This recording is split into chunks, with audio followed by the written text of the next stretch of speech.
Assalamualaikum Ustaz, saya anak muda yang terkadang pernah melakukan maksiat kepada Allah. Yang tua juga begitu. Lalu bertobat lagi, maksiat lagi, berbuat lagi.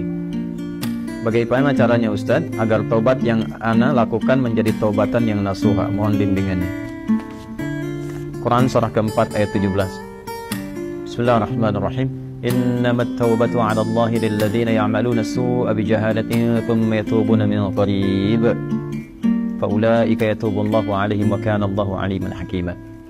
Kalau tobat mau benar itu, pertama ketika menyadari ada perbuatan salah, seketika bertobat. Saya ulang ya. Ketika menyadari ada perbuatan salah, seketika apa? Bertobat. Karena kesadaran tentang kesalahan itu bagian dari kasih sayang Allah yang mengantarkan seorang hamba pelaku maksiat untuk bertobat. Jadi sadar itu pengantar tobat. Pahami itu dulu ya. Pahami. Dan biasanya saking sayangnya Allah, orang yang pertama kali melakukan salah itu langsung diberikan getaran pada jiwanya untuk merasakan kesalahan itu dan menilai bahwa itu salah. Nah, itu pengantar tobat. Kalau sedang ada itu cepat ambil, karena tandanya Allah masih sayang. Yang bahaya itu kalau melakukan salah nggak ada tanda itu bahaya. Tapi berdasar perjalanan waktu, kasih Allah itu masih ada. Keadilan Allah menjadikan sebelum dia wafat, ya sebelum nyawanya sampai di kerongkongan, akan ada selalu hidayah Allah itu sampai. Itu pertanda kedua. Di pertama dalam diri kita, kedua dari luar. Tiba-tiba dengar ceramah misalnya tentang taubat, kok bisa Anda dengar itu? Nah, itu pertanda kedua. Kalau mendengar yang demikian, cepat ambil.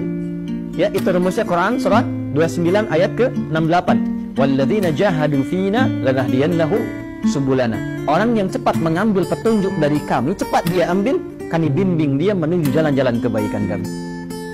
Itu ya. Demi Allah saya katakan, sepanjang berbuat salah apapun, itu selalu ada getaran yang menyimpulkan itu salah. Ya, bahkan ada pencegahan dulu. Gak percaya begini ya, gak percaya. Keluar dari sini pulang, nanti coba aja deh, pakai sendal orang lain. Tapi jangan diteruskan, coba aja. Ya, jangan dipotong video saya. Coba, jangan diteruskan. Itu begitu akan dipakai, pasti hati kecil mengatakan itu bukan punya kamu. Itu pencegahan namanya. Begitu dipakai, dipaksakan pakai, nanti di pertengahan ada rasa lagi, kamu salah. Nah, itulah pengantar taubat. Ikuti, kalau diikuti istighfar, astagfirullah, balik lagi, dikembalikan pakai pada yang kita miliki. Itulah taubat. Ya, jadi itu rumus pertama. Kalau sudah ada rumus pertama itu, istighfari dulu, sesali, dan minta petunjuk pada Allah untuk dikuatkan bertahan dalam jalan taubat itu. Tinggal nanti kadar maksiatnya, apakah dia ringan, tengah-tengah, atau kadar maksiat berat. Kadar maksiat berat itu yang sudah jadi kebiasaan. Biasanya pada yang terakhir ini, mohon maaf, tidak seketika biasanya. Kecuali ada kejadian besar yang membuat dia bisa meninggalkan itu sama sekali. Ibunya diselang nafas yang terakhirnya. Nah, ibu sering mengingatkan kamu dalam keadaan sehat. Sekarang menjelang kematian pun yang ibu rasakan, ibu ingatkan lagi.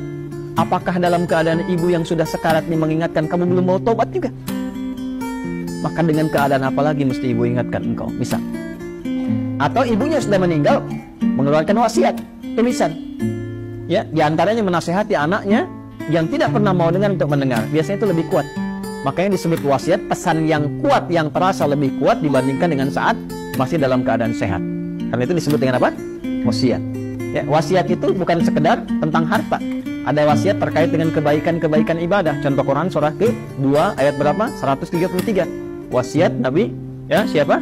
Yaqub alaihissalam kepada anak-anaknya. Ya. Saya teruskan. Maka, teman-teman sekalian, Bapak dan Ibu sekalian, kembali kepada pertanyaan yang telah disampaikan ini. Kalau Anda kebiasaannya yang berat, misal sudah tobat, dilakukan lagi. Tapi biasanya kalau sudah tobat, kadarnya lebih ringan. Maka rumusnya apa? Tobat lagi. Terus tobat lagi. Terus tobat lagi. Sampai berusaha kita maksimal, hilang kebiasaan itu, atau wafat kita dalam keadaan sedang berusaha tobat atau sedang tobat. Maka itu punya nilai di hadapan Allah Subhanahu wa Ta'ala. Yang terakhir, ini yang lebih kuat. Rasakan saat akan terdorong berbuat maksiat itu lagi, seketika diwafatkan oleh Allah Subhanahu wa Ta'ala. Itu yang paling kuat. Misal, sudah tobat, pengen maksiat lagi. rasakan saat maksiat itu wafat. Itu yang paling cepat mencegah dari perbuatan buruk, sehingga insya Allah dari salah bisa berpeluang menjadi saleh.